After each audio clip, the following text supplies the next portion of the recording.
mesečno in razpravlja o temah iz zdravstva, seveda, ki so skupne vsem 4 organizacijam.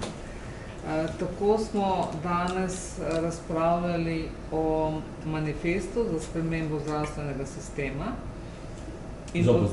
Zobozdravstvenega sistema. Manifesto za spremembo zobozdravstvenega sistema.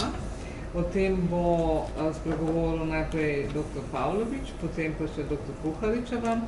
In druga točka, ki smo jo nekako za medije tudi pripravili, pa te kompetence v zdravstveni negi, zadeva še ni urejena, ni potišana in bi se potem o tem nakratko izjasnili. Jaz bi prosila dr. Pavlovića, da nakratko pove, kaj je bistveno. Manifest imate tudi tam, tako da ga lahko vzamete s sabo.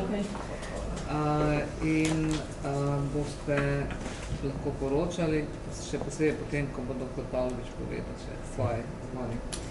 V juniju smo organizirali zbor zobozdravnikov in manifest je nastal pravzaprav na tem zboru. Podlaga za nastanek manifesta je bila anketa nad članstvom zdravniške zbornice med zobozdravniki in pa ožje skupine zobozdravnikov, ki so ta zbor zobozdravnikov pripravljali. Pomen tega manifesta je predvsem v tem, da smo nekako poenotili vse zobozdravnike okrog 4 perečih točk v zobozdravstvenem sistemu in sicer, če jih kar naštejem, obstoječi sistem v zobozdravstvu ne zagotavlja več kakovostnih in varnih storitev. To predvsem zaradi tega, ker danes je glavarina v odraslem zobozdravstvu 2470 prebivalcev na en tim.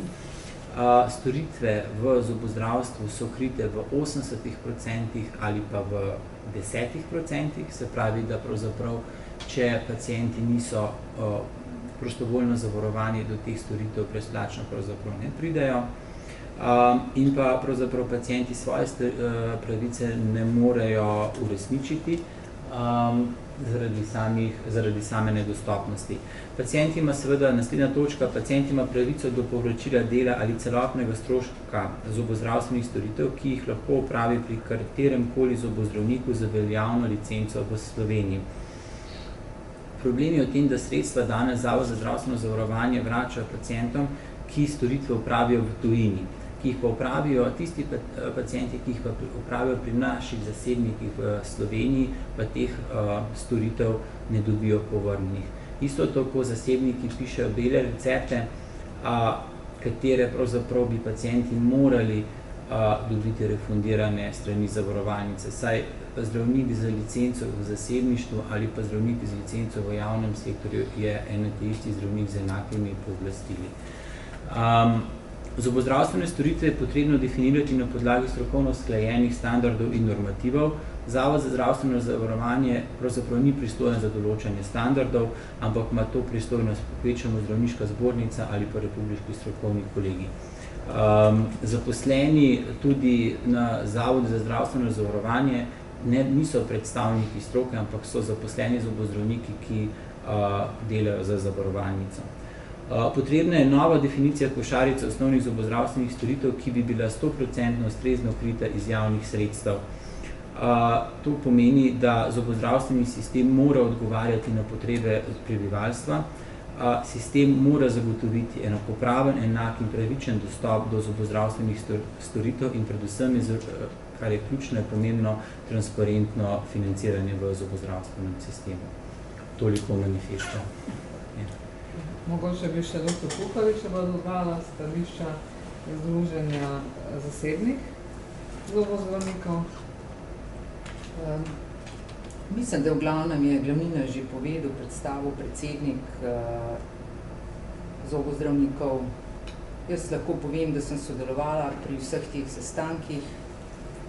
Moje osebno zavzemanje pa je bilo predvsem za definicijo košarice osnovnih zobozdravstvenih storitev, ki bi bila dosegljiva vsem prebivalcem takoj, brez čakalnih dob. Dobro vemo, da v Sloveniji je precej prebivalcev, ki nimajo denarja oziroma imajo nizke pokojnine, imajo nizke osebne dohodke ali pa niso zaposleni in njim je tako rekoč, če niso dodatno zavarovani, pa če nimajo še denarja za dodatna doplačila, dostop do zobozdravnika skoraj da onemogočen. Tako na kratko, vse ostalo pa mislim, da je že povedal predsednik. Ja, hvala. OZB-ja. Zdaj, druga točka, o kateri smo danes razpravljali, je ponovno vprašanje kompetenc v zdravstveni negi. Predvsem smo se pogovarjali o tem, ali smo zdravniki s svojimi izjavami v javnosti bili dobro razumljeni. Tukaj ima nekaj zapovedati tudi dr. Kuštrin. Mi smo pa strani zbornice dejansko opozorili vlado Republike Slovenije, da je po mnenju naše pravne službe ta dokument o podaritvi oziroma priznanju kompetenc nezakonit. Na odgovor vlade še čakamo in ko bomo ta odgovor dobili, ga bomo gotovo objavili po naših kanalih obveščanja. Tako da, dr. Kuštrin, bo se še vi kaj dodali? Ja, jaz lahko povem, da ta podpis tega dokumenta dela velike organizacijske težave, povzroča tudi nevarno delo, da popravek slabega dokumenta ni rešitev, dokument bi bilo treba umakniti in seveda napisati popolnoma nov dokument, kjer bi dali, tako kot smo se zdravniške organizacije že dogovorili in opredelile, srednji medicinski sestri ustrezno vlogo, ki jo je imela desetletja, v zadnjem času pa to njeno vlogo v bistvu zmanjšujejo in so jo postavili na nivo bolničarke, da ne rečemo strežence. V nasprotnem primeru smo se danes pogovarjali, da bomo začeli delati na enem profilu zdravniškega asistenta, ki se pojavlja tudi v drugih državah, če pač ne bo ustreznega odziva strani vodstva zbornice zdravstvene nege, oziroma z njihove strani sigurno ne, ampak strani ministrstva.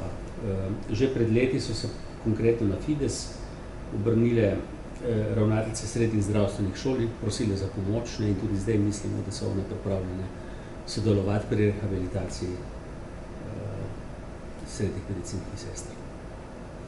Ja, zdravniki poudarjamo in tudi tokrat, da si želimo sodelovati pri določanju tistih kompetenc, ki jih potrebujejo medicinske sestre v timih. Se pravi, v zdravniških timih, kjer je zdravnik še vedno odgovoren za proces zdravljenja, naj bi zdravnik bil tudi tisti, ki bi odločal, kaj morajo vedeti drugi zdravstveno osebje, ki pri zdravljenju sodeluje. Torej, da bi zdravnik bil tisti, ki bi odločil, ali ima medicinska sestra primerne kompetence za tim, ki ga vodi zdravnik.